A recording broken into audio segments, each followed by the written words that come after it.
दोस्तों, जहां पिछले ही महीने भारत की तरफ से इजरायल को made in India drone export किए गए हैं, अब भारत तैयारी कर रहा है कि इजरायल जैसे तमाम देशों को हेलीकॉप्टर्स भी एक्सपोर्ट किए जाएं और भारत के अंदर इसकी बड़ी शुरुआत करने जा रही है अडानी डिफेंस एंड एरोस्पेस। जहां इस प्रोजेक्ट के शुरू होने के पीछे भी एक बड़ी कहानी है, क्योंकि साल 2017 से लटका हुआ एक प्रोजेक्ट अब भारत में फिर से शुरू किया जा रहा है, जिसके तहत न सिर्फ हम बड़े स्केल पर हेलीकॉप्टर्स को अपने लिए तैयार कर पाएंगे, बल्कि एक्सपोर्ट के लिए नए रास्ते भी खोल पाएंगे। असल में भारत के अंदर साल 2016 में NUH प्रोजेक्ट की शुरुआत की जाती है, जिसके तहत करीब 111 हेलीकॉप्टर्स की जरूरत पड़ती है भारतीय सेना के लिए। लेकिन भारत को जिस क्वालिटी के हेलीकॉप्टर्स चाहिए थे, उसमें कोई भी विदेशी कंपनी पार्टिसिपेट नहीं कर रही थी, क्योंकि इन नए हेलीकॉप्टर्स के अंदर anti submarine wafers, search and rescue, combat, logistic support की सारी फैसिलिटीज देना था। और अब फाइनली 2017 के बाद अडानी डिफेंस एंड एरोस्पेस ने डिसाइड किया है कि NUH प्रोग्राम यानी कि इंडियन नेवी के नेवल यूटिलिटी हेलीकॉप्टर्स के प्रोग्राम में अडानी ग्रुप बहुत ज्यादा इंटरेस्टेड है और बहुत जल्द इन नए हेलीकॉप्टर्स का प्रोडक्शन अडानी ग्रुप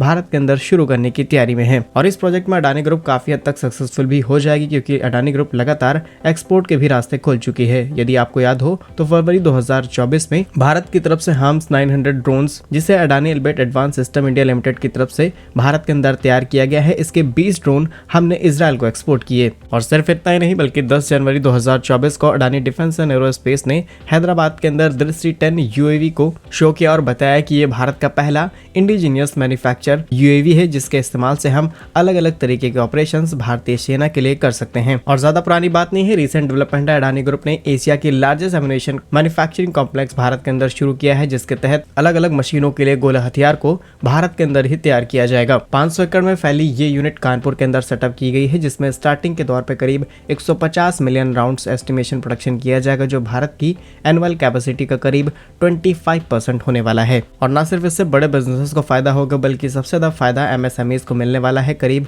4000 लोगों को यहाँ पर नौकरी मिलेगी और 3000 करोड़ की एडिशनल इन्वेस्टमेंट अडानी ग्रुप इस प्रोजेक्ट में करने वाली है। और अब बताया जा रहा है कि नेवी के लिए बनने वाले इन हेलीकॉप्टर्स को भी अडानी ग्रुप अपनी किसी एग्जिस्टिंग यूनिट या फिर किसी नई यूनिट को सेटअप करके जल्द शुरू कर सकती है। 2024 में हमें इससे जुड़ी हुई कई पॉजिटिव खबरें सुनने को मिल सकती हैं। फिलहाल अडानी ग्रुप के इस फैसले पर आप क्या सोचते हैं, हमें कमेंट्स में जरूर बताइए। भारत कैसे ही यूजफुल इन्फॉर्मेटिव वीडियोस पाने के लिए हमारे YouTube चैनल को सब्सक्राइब जरूर कर लीजिए। मिलेंगे हम आपको एक नई और इंटरेस्टिंग वीडियो में, तब तक के लिए वंदे मातरम। भारत माता की जय।